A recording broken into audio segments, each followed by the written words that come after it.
Seja bem-vindo, bem-vinda, meu irmão, minha irmã, a mais uma aula aqui do nosso curso sobre a campanha da Fraternidade 2026, Fraternidade e Moradia. Você acompanhou já as primeiras aulas, a aula introdutória, a aula sobre o capítulo V do nosso texto base, e agora nós entramos na nossa aula sobre o capítulo Iluminar.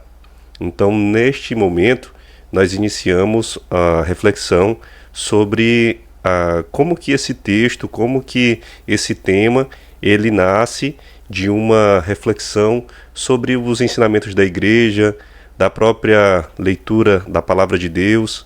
É justamente sobre pensar que o tema não nasce já de uma questão social, mas é por sermos cristãos, por termos a iluminação bíblica, que nós olhamos para a realidade das pessoas que não têm uma casa, não têm um lar, ou que têm uma casa que não é ainda aquela casa da forma que deveria ser, com a dignidade que deveria ter.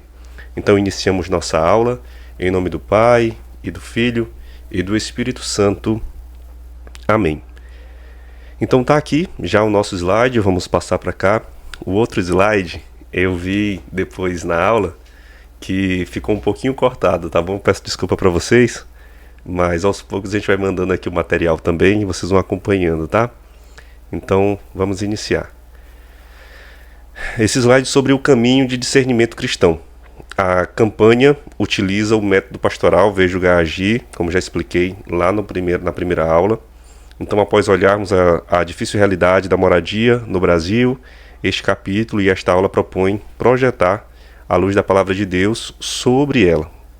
Então, o objetivo dessa aula é lançar luzes próprias da tradição cristã, católica, sobre a realidade, para oferecer critérios de discernimento e corrigir a compreensão da moradia como mercadoria, reafirmando-a como direito social e uma necessidade essencial. Então, nós estamos aqui, já passamos pelo momento do V, estamos exatamente aqui no meio do nosso curso, tudo bem? E a palavra se fez carne e veio morar entre nós, veio habitar entre nós. Então Deus quis morar no nosso meio. A iniciativa de Deus de fazer sua morada no meio dos homens. A encarnação é o maior ato de amor. Deus que vem morar no meio da criação. Deus que se diminui para morar entre nós. A iniciativa divina. Deus tomou a iniciativa de fazer morada no meio do povo. Emanuel é justamente Deus conosco. Jesus assume a condição humana, entra na morada da fragilidade humana. Ou seja, vem habitar com todas as dificuldades que a humanidade passou, Jesus também vem enfrentar. Começando logo lá para o seu nascimento, de não encontrar nenhuma hospedaria, de não encontrar ninguém que o hospede, que o receba.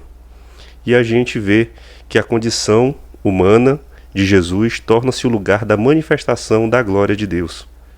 A pessoa de Jesus, que assume a nossa humanidade, também nos eleva pela sua majestade.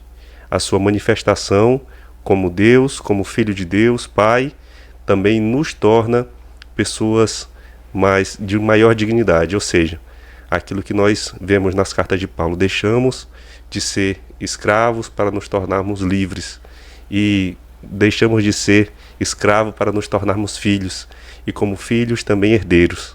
Então essa é a dignidade que Jesus nos traz com a sua encarnação. A moradia no Antigo Testamento, a terra como um dom. Então o povo de Deus, ele passa de um povo nômade para um povo que se estabelece em uma terra. Então, os patriarcas viviam em tendas, moradias provisórias, em busca de sobrevivência. Então, o que acontecia? Montavam-se as tendas, ficavam por ali, e aí, quando era tempo de seguir, juntava-se tudo e levava. Após o êxodo, a casa passa a significar a terra ocupada, a propriedade coletiva, para garantir a subsistência da família. Gênesis 1 e 2, a terra é dada por Deus como um espaço a ser habitado e cultivado para garantir a dignidade humana. Então, esse povo que na escravidão já sonha em ter uma terra, a terra que Deus prometeu, a terra prometida por Deus, para que esse povo possa então ocupá-la, cuidar daquele lugar. Então, a justiça social e o resgatador. A terra pertence a Deus.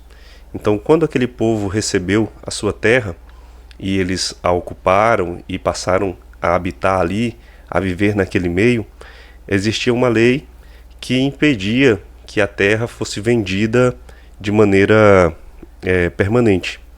Então, justamente para evitar a concentração de terras para uma família só, para uma pessoa só, e para evitar também a escravidão por dívidas. Então, alguém podia até ser vendido como escravo dentro do processo daquela época, não confundir com o processo de escravidão recente da história, né?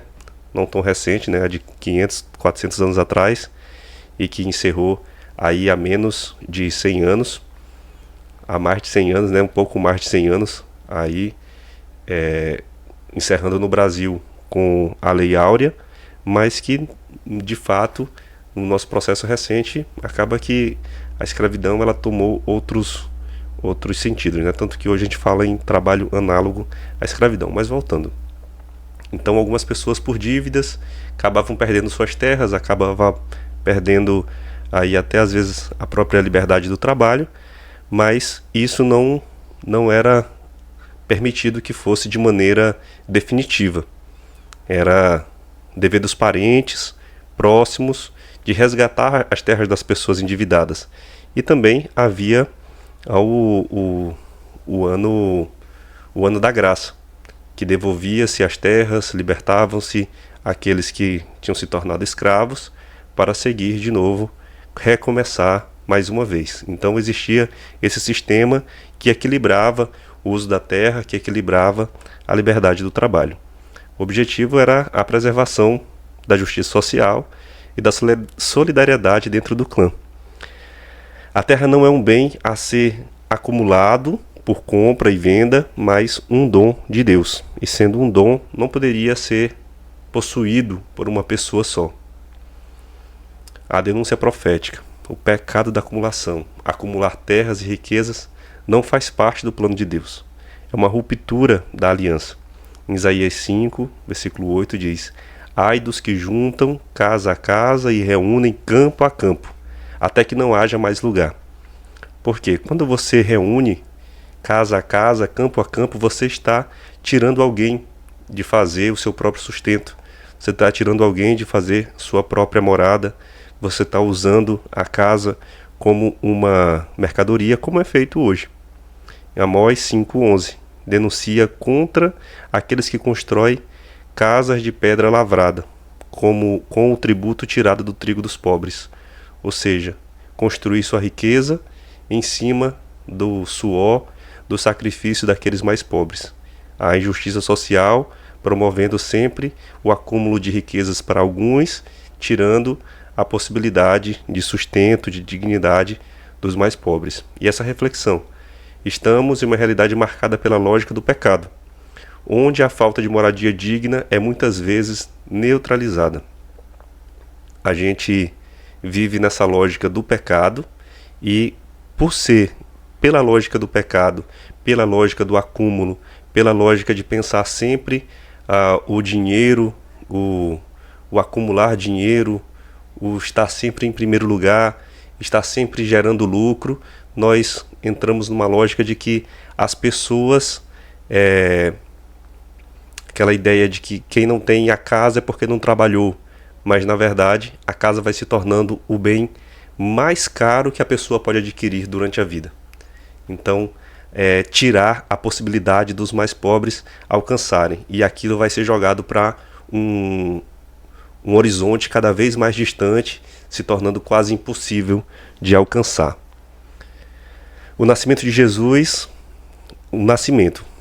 Jesus nasce entre os sem lugar, aquilo que eu falei lá no início da aula. Não havia lugar para eles na hospedaria. A manjedoura é o símbolo da rejeição e da falta de hospitalidade. Muitas vezes a gente olha hoje a manjedoura de maneira romântica, de maneira bonita, nós temos tantas imagens de presépios tão bonitos.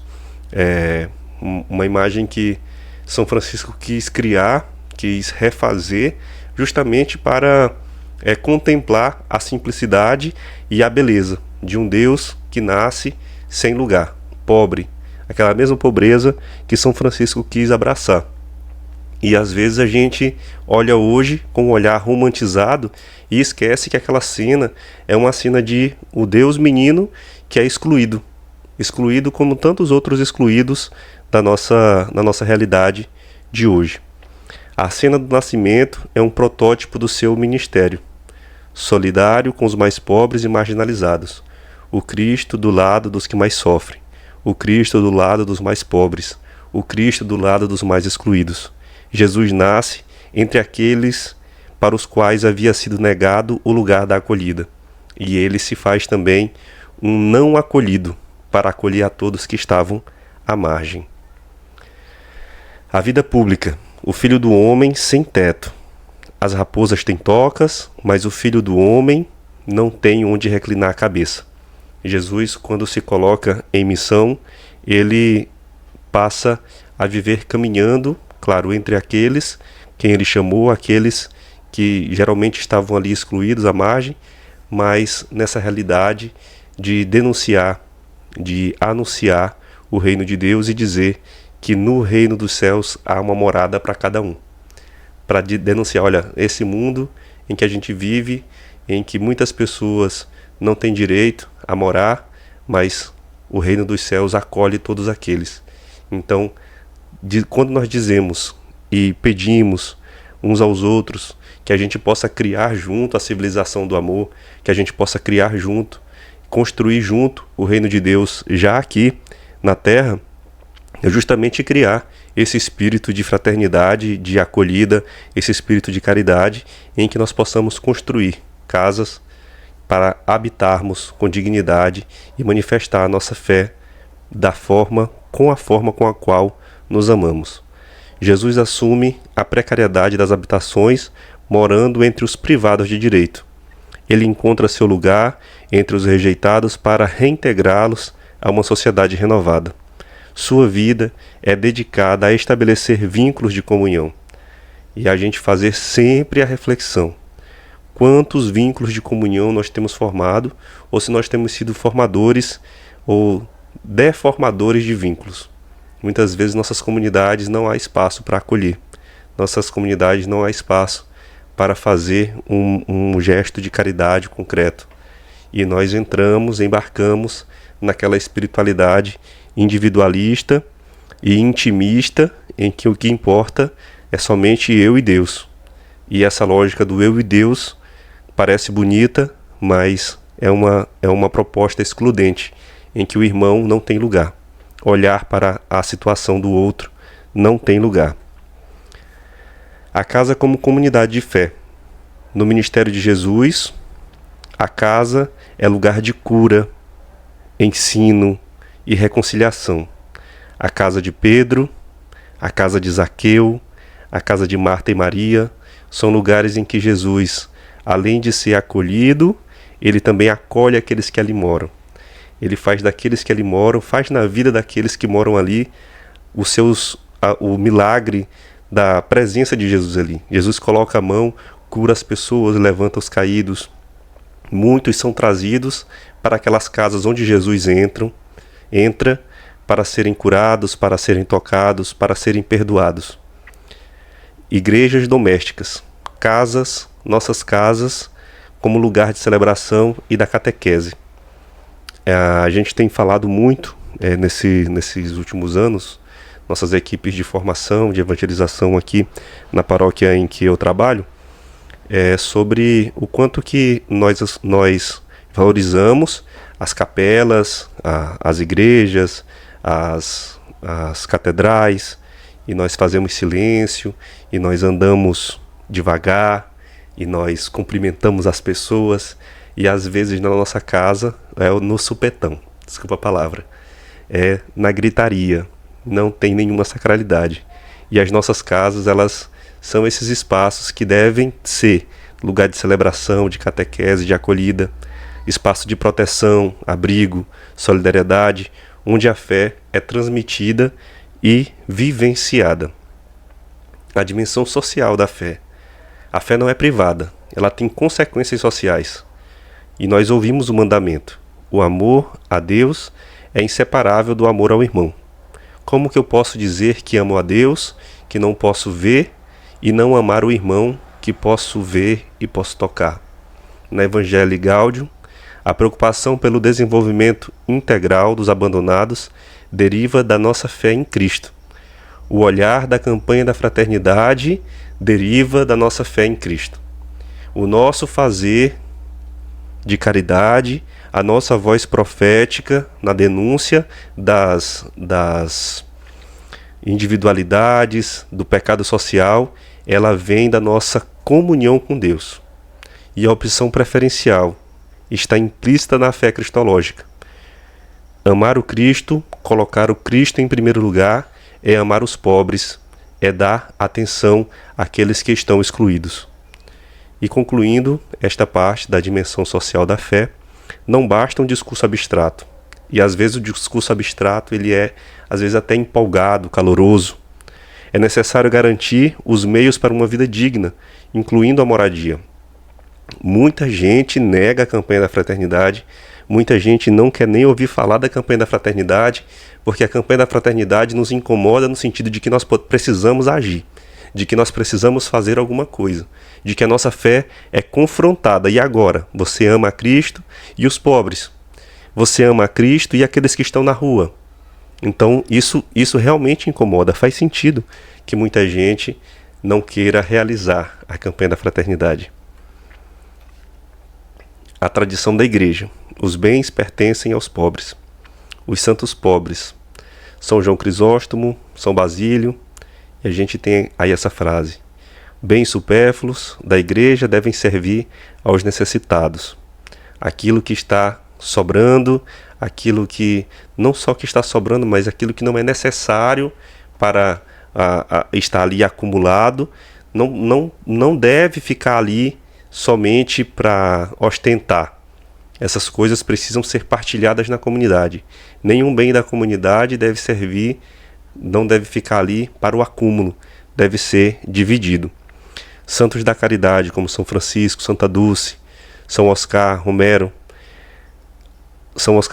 Então a gente perceber o quanto que a santidade, essa imersão, essa vida próxima de Jesus, se entender como um vocacionado à santidade, nos coloca cara a cara com os necessitados. São Francisco foi morar entre os leprosos, os excluídos do seu tempo, aqueles que causavam nojo, aqueles que passavam, que andavam sacudindo um sino para que aqueles que passavam soubessem que deveriam se afastar, ou que deveriam pedir que aqueles se afastassem. E ele foi morar lá, porque a sua fé em Jesus fez ele perceber que amar a Jesus, amar a Deus, era também estar junto daqueles excluídos que Jesus veio salvar. E a doutrina social da igreja, conjuntos de princípios e reflexões e critérios de julgamento. Muita gente nem gosta de falar doutrina social e falar ensinamento social, por entender que doutrina soa como negativo, mas não é negativo não, meu povo. Pode dizer doutrina social da igreja e ler, entender e buscar realizar. A solicitude pelos pobres perpassa toda a história da igreja, afirmando que dar casa a quem não tem é um dever de justiça, é um dever cristão, é um dever que todos nós devemos buscar fazer, cumprir na história daqueles que mais sofrem. Os princípios da doutrina social da igreja: dignidade da pessoa humana, bem comum, destino universal dos bens, fonte de todos os direitos, a dignidade da pessoa humana, fonte de todos os direitos. A falta de moradia fere essa dignidade. Como que uma pessoa pode exercer a sua dignidade, pode viver de maneira digna sem um lugar para morar? Pensar o bem comum. A moradia não é um problema pessoal. Quando nós falamos que tantas pessoas vivem em casas que não tem banheiro, quantas famílias vivem apertadas em pequenas acomodações, porque não tem como comprar uma casa e a gente pensar que aquele é um problema deles. Não é. A moradia é um problema, uma responsabilidade social de todos. Da política, dos políticos, mas também de cada cidadão, de cada cristão. A propriedade privada tem uma função social. Desculpa. O direito à moradia deve prevalecer sobre a especulação. Não podemos ficar tratando as casas ou as moradias como um bem somente, como um objeto somente, uma mercadoria somente, enquanto isso causa o sofrimento de tantas famílias. Pensar primeiro o bem comum, pensar primeiro o destino universal dos bens. Claro que as coisas têm preço, claro que as coisas custam alguma coisa, mas aquilo que é direito. Não usar aquilo como uma ferramenta de exclusão e de ferir a dignidade da pessoa humana. Os princípios da doutrina social da igreja, né? O segundo slide, a gente viu o primeiro. Então, a ecologia integral, o problema da moradia é socioambiental, porque passa pela questão do saneamento, das áreas de risco, e pensar a natureza como a nossa casa comum. Então, tudo está interligado, tudo está ligado. Como que nós vamos cuidar da casa comum sem ter um lugar para morar? E como que as nossas casas de morada, elas vão se realizar dentro do plano de Deus, de um cuidado com a natureza, se nós não temos nenhuma estrutura para fazer esse cuidado?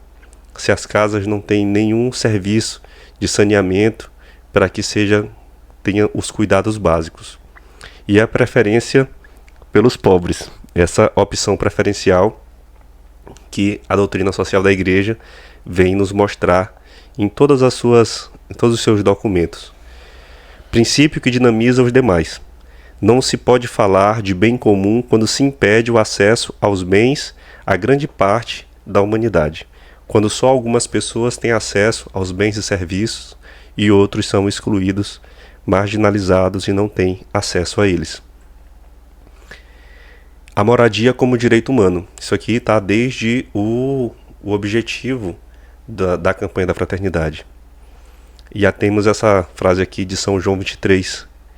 Entre os direitos do homem, deve contar-se o direito aos recursos correspondentes a um digno padrão de vida, alimento, vestuário, moradia e assistência sanitária.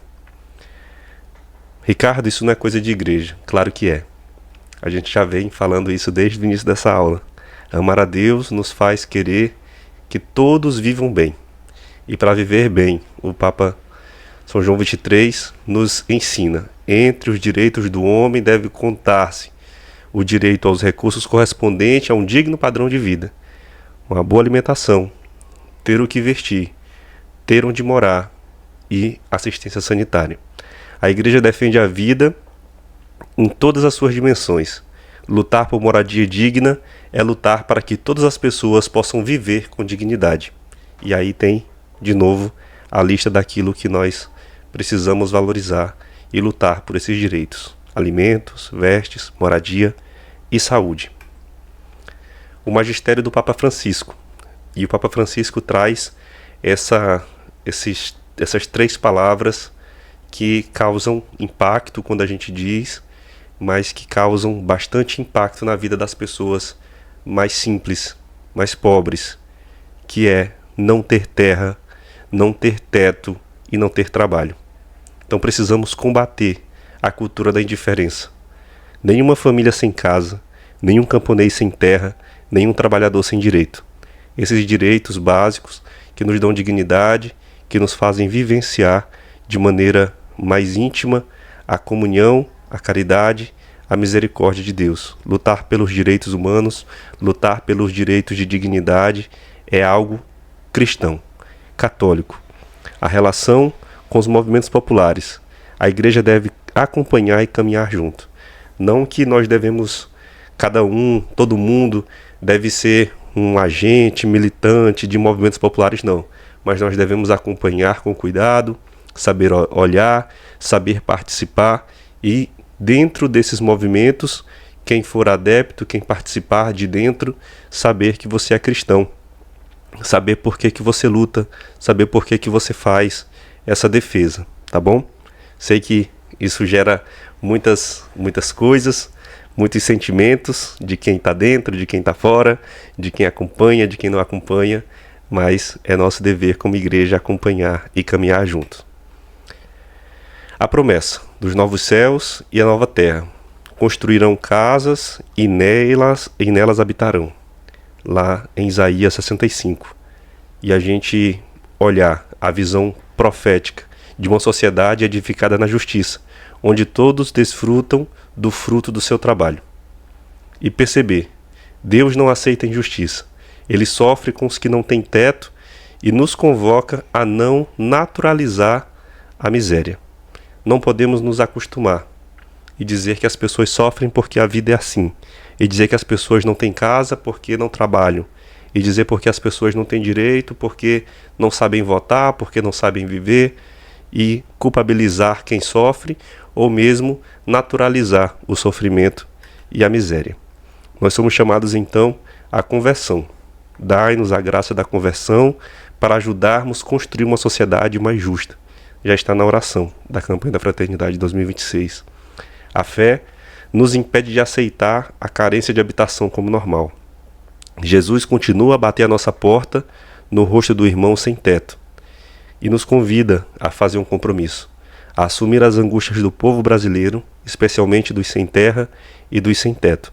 Que nós saibamos fazer esse percurso, que esse curso nos anime a levar essa reflexão também para as nossas comunidades, para os nossos grupos, para os nossos círculos bíblicos, para as evangelizações, discutirmos tudo isso com cuidado, com afeto, com generosidade, com misericórdia, e que saibamos fazer um bom percurso de campanha da fraternidade, que não se encerre com o final da quaresma, mas que a gente possa vivenciar durante esse ano e transformar isso em um projeto de vida.